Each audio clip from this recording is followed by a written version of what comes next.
sa bisyo pa undangon, apan karon nagpadayon, daghan sa mga batan-on nga nadala sa barkada, kasigig gamit ug druga.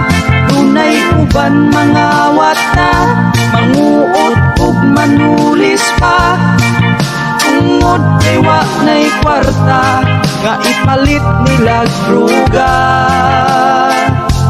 Ayaw sayangi ang panahon, ayaw bukang kaugmaon, kay daghan nang napriso sa sigig suyok ug syabo. Dali na kang nga maglagot na ay tango